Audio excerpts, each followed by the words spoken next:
Welcome to PR After Hours, your twice weekly cocktail of business, PR, and marketing tips hosted by me, Alex Greenwood. Every week, we bring you virtual happy hours featuring business advice from entrepreneurs and leading thinkers in PR, marketing, and business. We're going to get started in just a moment, so stick with us.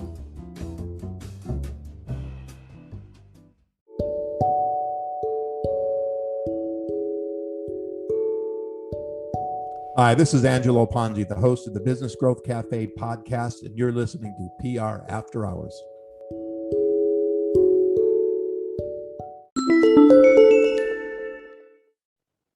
You know, we get a wide range of people on PR After Hours. We welcome them into the virtual lounge, and we talk to a lot of people about how they got from A to B or A to Z. But the real thing is about how some people, through their own path, create an incredible brand. And that's why I'm very excited to speak with Hui Kawaoka today. He owns 4,500 plus rental units. He's the leader of a huge organization which has acquired over $600 million of real estate by syndicating more than $70 million of private equity since 2016. Okay, that's all Greek to me. I'm just a poor, humble PR agency owner. But one thing I do recognize is somebody who has a great brand. And I'm going to meet Hui today, and we're going to talk to him about how he did it, what he thinks about it, and what you might do as far as learnings to apply to your own brand. Hui, welcome to the virtual lounge. Yeah, thanks for having me, Alex. Aloha, everybody. Yeah, and aloha. And he's rubbing it in. He is in Hawaii. You are in Hawaii, correct? Mm-hmm. Yeah. Good times. Is it a bad day there? Is there like one cloud in the sky, or maybe two? There's a few today, unfortunately. Yeah. But the wind's kind of moving around, so at least you don't get stagnant, Well, just try to get through it, sir. Try to get through it. Hui, I would love to hear just a little bit, share with the listeners your story. You've got a great story. Yeah, so I kind of grew up on this linear path. My parents taught me to go to school, study hard, be really frugal with my money. And then I just started working as an engineer. I don't know why I became an engineer. Maybe because I was good at math and science when I was like 8 or 9. God knows, right? Or maybe I Googled it when I was a teenager, the highest paid salaries without having to go to getting a doctor's or master's degree. Right. But I started working, right? And I was a construction engineer, traveling all the world for work, was never home. And I just kind of kept following all this financial dogma that, today we kind of fight back against, like buying your house to live in, investing in the 401k. I bought a house to live in, was never home. So I started to rent it out, kind of like Turo style. And that was where, as a young 20-year-old kid, I got this taste of cash flow. And I was like, shoot, if I just did this handful amount of times, I'll be able to quit my job that I don't like. So that was what I did from 2009 to 2015. Started to buy in more secondary and tertiary markets because that's where the cash flow is. So sophisticated investors don't invest in places like California, Hawaii, Seattle, New York, Boston, because they don't have the rent to value ratios of those types of markets to be able to cash flow. Properties are just too expensive is one thing, but more importantly, you don't fetch as much rents per the price that you pay. Like we're looking for something that's 1% where you take the monthly rents divided by the purchase price or higher for it to make sense on paper. So a lot of the places are like Birmingham, Atlanta, Indianapolis, Kansas City, Memphis, Little Rock, a lot of the boring flyover areas that you would never go to, but they make for great rentals. You mean like Kansas City where I live? Yes, I understand completely. Yeah, although Kansas City is kind of getting big time out there, Nice save. Some of the other nice save, Hui. Nice save. You know what I'm talking about. I mean, Kansas City actually is, in all seriousness, is kind of becoming a little bit more of a hotter market, where it made sense maybe 5 years ago, but maybe not as much today. I mean, everything's on fire in residential world today. Yeah. Oh, tell me about it. Yeah. Very different investors, right? Like instead of buying for appreciation, I consider that gambling. We buy off monthly cash flow, right? So in good times, bad times, especially, we're good. Yeah. Speaking of gambling, you're not a big fan of the stock market and 401ks and stuff at all, are you? Yeah. I mean, I realized very early on when I did the math, and I was making 20-30% returns on my money, and not that great rentals, and I wasn't doing any rehab or any of those types of rehab flipping stuff. We just buy and hold. People don't believe me. They can go to my website, simplepassivecashflow.com/returns, and I do this little whiteboard exercise 20, 30% plus. Right. And I'm like, well, why the hell would I want to put my money in this like 401k retirement mutual fund garbage? And then I start to realize the sham that this all was, where we're all kind of brainwashed to put our money in this type of stuff, where we're stuck in like this cafeteria of crappy options where there's high fees, high hidden fees, and just bad returns. I mean, how else do they have all these high executive salaries in big buildings? Right. And this is how most people that work with me are able to get financially free in 5 to 10 years, that already make a good salary, but put their money in the right place, but more important for tax reasons too. And yeah, it's pretty simple, right? Simple passive cash flow is the URL. That's why I made it that way. It's just as long as you don't get bogged down with all this like bad financial advice out there.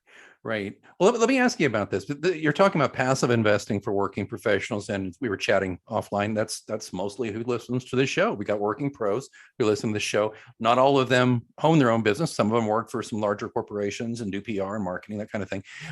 So let's talk to them. Let's talk directly to them, Lane. What is it? What the question I would give you is, okay, let's say I invest in a lot of these turnkey rentals, those kinds of things you're talking about in these really boring flyover states. If I did that, do I have to manage it, or do you hire a management company to deal with that? You said you don't flip them, you don't put a lot of money into them, but do you actually have to be the guy dealing with the people who live there and all the local municipalities and dealing with the taxes and that stuff? Heck no. I mean, you're a passive investor. Your highest and best use is doing something else. Right. But as you become more of a, around 2016, when my net worth got a little higher, I mean, I started investing in syndications and private placements as a passive investor. And now the asset management is completely out of your, you even touch that. You have partners doing all that dirty work for you, managing the manager, finding better deals for you. So that was kind of where the transition happened for me.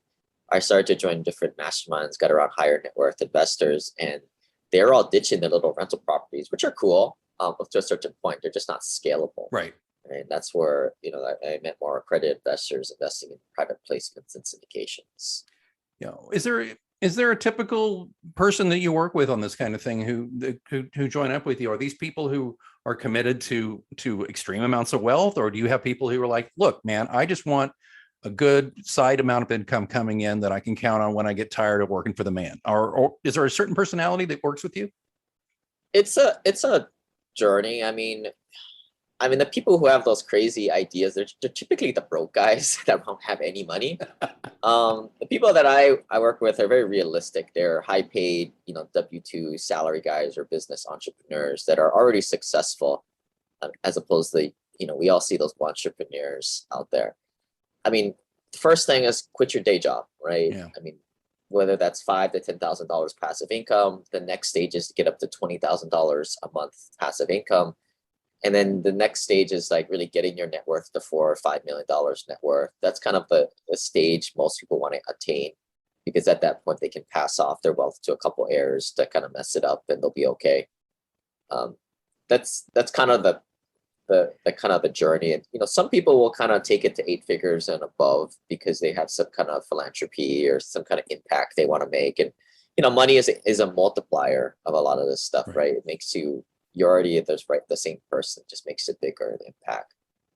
But yeah, I mean, the whole thing is to get to a point where you can take the mask, you have your own oxygen mask on, you're self-sufficient, your money's working harder for you, and you stop working. Right. Exactly. Well, of course, that's the dream that all the financial planners try to give you, though, right? They put that, just put all your money into this for the next 30 years. And when you retire, it will be working for you. But your objection to that is that it's gambling, right? I mean, there's no law in the world that says we can't have a crash. Is that kind of what you're getting to? Yeah, I mean, financial planners are a bunch of crooks, right? Like, they're just commission-based sales guys to put you in whatever product that makes them the best commission. They're not financial. They don't know, right? Like, one of the biggest financial advice that's given to me is you only take financial advice from people who have been financially free. People, and these are, if you're not an accredited investor and you don't have people like this around you. I never had it. My parents were never not accredited. I don't have friends and family that are accredited. It's hard to find these types of people, but it's very simple. And we talk about this stuff all the time on my podcast. What are the wealthy really doing? One of the things that they're doing is, as you mentioned, the normal financial like dogmas is to throw your money into this retirement fund and this accumulation theory, right? Build $1 to $3 million, net in there, and then live off the end.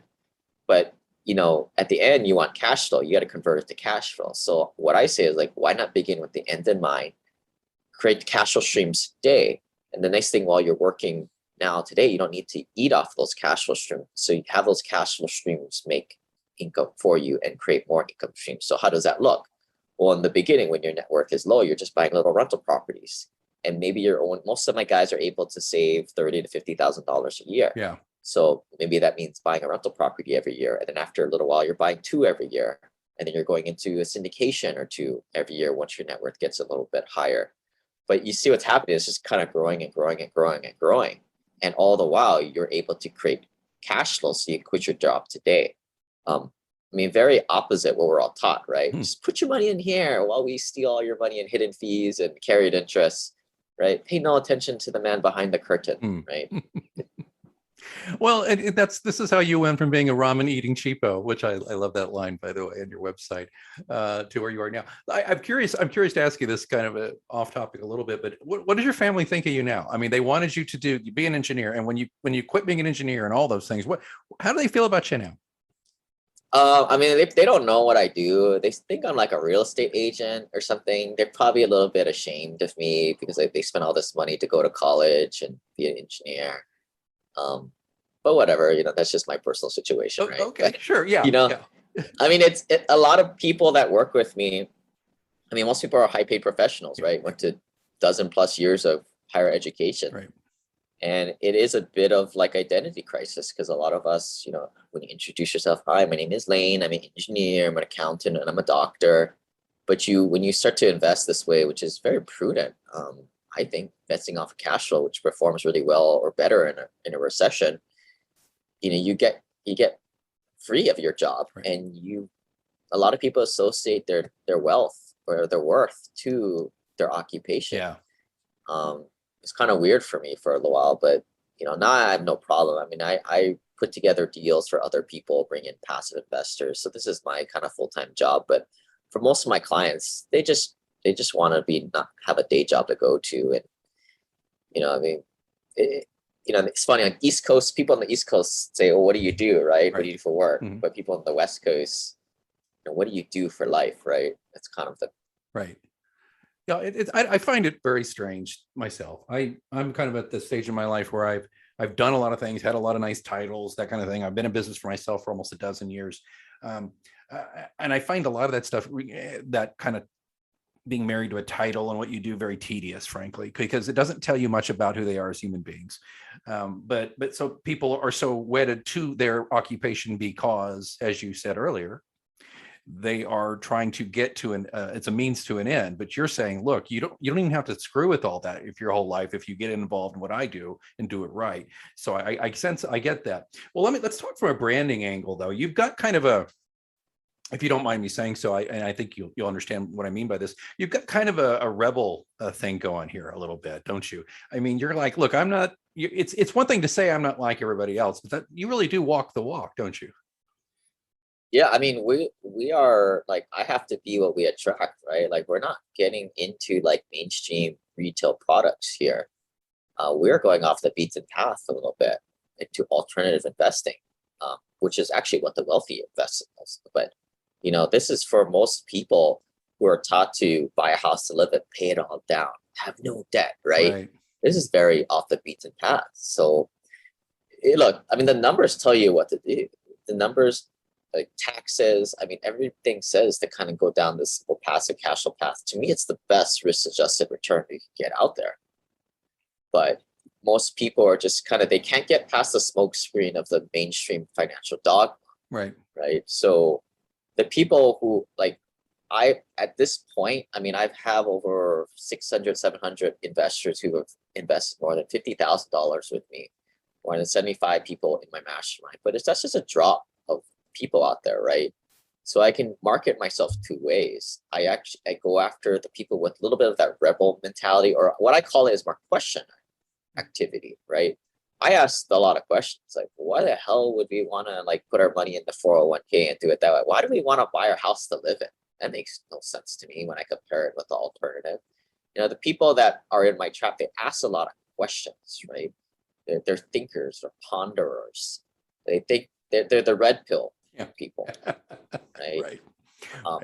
For me to kind of market to the blue pill people, yeah, there's a big majority of the people there, but I don't know, it's more fun. I don't know. I have a lot of fun with the people that kind of come through our doors. Right. They're like, yeah, I was telling my wife all the time, right? Buying a house to live in didn't make any sense. And nobody listened to me. Everybody was talking about their Social Security, Roth IRA nonsense, right? It's so funny. I've laughed a few times when you've just said about these sacred cows like Roth IRA. The next word out of your mouth is nonsense, or I think you have stronger language you'd rather use. But so we're talking to red pill people, not Red Bull people. Well, they might drink Red Bull actually, but you're talking to these Yeah, they probably do, but they read all the nonsense on it and they know it's not healthy for them, right? We're at least educated about this stuff. Hey, I finally got to the age where I can't drink Red Bull or Red Bull and vodka as I used to. But my point being, when you're a red pill person, when you're trying to reach them with your brand, curious as to how do you find them? You know what I'm saying? They can't all just find you, right? How do you reach out to them to enhance your brand and get it out there? I mean, I have a podcast. So like what's been taught to me is if you have a podcast and that's your main way to convert people or like them to get to know me as a person, right. Which I'm pretty authentic on the podcast and why people like it, I think, especially in our world, right? Real estate, there's such a bunch of people with suits that are super fake, right? Just salesmen. I mean, it's so enlightening to talk to some real person, and I kind of tell it how it is, and I do that on purpose. I might be sometimes a little more edgy than I would like to be because I'm trying to filter for the right person. Yeah. I mean, I have like a boutique syndication company where people come in as passive investors for life for the most part, and I have to deal with some of these guys if they're ridiculous.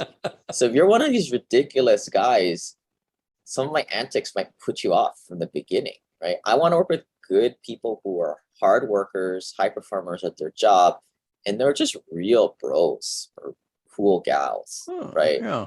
That understand when, not everything's going to go perfect in life for deals, but damn it, I trust Lane and he's investing his money alongside with him and ride or die. Well, maybe not that type of, going about it, but, I trust him. Right. And, I know he has skin in the game and is trying his best. Right. I mean, that's what I would want. Yeah. It's kind of an authenticity screen you've put up here. You come on strong, you're opinionated, you don't care. And when I say you don't care, I know you care. You know what I mean? You're just saying you're giving off this. I mean, I'm getting this already. You're just like, this is who I am. You want to work with me? Great. If you don't, it's okay. I get it. But that's like a screen. You're screening out people who might be overly cautious. It seems to me like it's interesting that I don't think it's calculated on your part, but in a way it does have some calculation, doesn't it? Yeah, I've tried different things. I mean, I have like onboarding calls with all my clients, and I've tried to be extremely like on purpose, kind of an a-hole in the beginning, right? And that doesn't work out. Like, I think you have to be cool, right? You have to get past the first 10 seconds. First impressions are very important in this world. Yeah. But as quickly can you open up, peel back the layers of the onion, get to know the other person, connect on a personal level, understand where each other are coming from. I think that's when you really kind of start to build that relationship. And the relationship is the most important thing. Yeah. Some people, I don't know, it's just not a good fit, right? The whole 80-20 thing. I like to filter people from the get-go. Yeah. And therefore I've only had issue with maybe like 0.5% of my clients once we've gotten kind of hitched in a way, which I think is pretty damn good. Yeah, it is. Granted, most of the deals go pretty well. So, I mean, that's knock on wood. You don't really find out people's true colors until you get on rocky times, right? Well, you find out the true colors when there's money involved, first of all, but that is the world of business. But yeah, then if some stuff goes south, yeah, you do see their true colors pretty quickly. And I've been there myself. Yeah, dozen years in business, I certainly. And it's interesting about that authenticity screen. I was talking to my spouse recently about a few proposals that I did as a PR agency. Okay. And they didn't go through, and I thought it'd be great. And I thought, gosh, what's wrong with me? And then it occurred to me, there may not be anything wrong with you, Alex. It just may be that they just didn't feel it, or you came on too strong, or whatever. And the more I look at it, I kind of start to think of it more like you do. And I don't mean this as a rationalization, like anybody who doesn't work with me, doesn't appreciate how great I am. I don't mean that, but it may mean, though, that they could sense right off that we were not going to be a fit personality wise. And that's okay too. Yeah. Yeah. I mean, it might just be positioning too. I mean, whenever I get on a call with somebody, they've already listened to like dozens of podcasts at the point. I have positioning. Like, for example, I work with marketers all the time. I hire them as contractors. I mean, you and I have a fun rapport. I trust you, right? But like, unless somebody has referred you and vouched for you that I trust as a third party that's outside of the relationship, I'm not going to work with you, period. So that's how I just do things. So it's just nothing personal, but like, unless you come pre-vetted, right, it's just not going to work for me. And I think that's how it works for a lot of the people that I, already book a call with me as an onboarding call. They, like, half of the people come through referrals these days, right? They may not be like that, gone through every single blog article, podcast, video. I mean, especially the referrals, they don't do any of that work, right? They just go off of their smarter friend said, hey, I've been working with this guy the last couple of years. Right. Yeah. Is there one thing that surprised you about this journey you've been on so far, that good or bad? I mean, it is surprising that you can definitely engineer celebrity for sure. I mean, I started my podcast in 2016, but it started from an authentic place. Like, I was just teaching people how to buy rental properties because, like, I thought I would forget about it, and all my friends were asking me how to do it, and I got tired of freaking repeating myself again and again. So I think people understood where, like, hey, here's this dude that wants to kind of showcase and how he was doing things, the good and the bad. But then I started to get involved in like larger syndications, and we created the opportunity for just people to passively invest alongside me, right? Which opened up this new arena.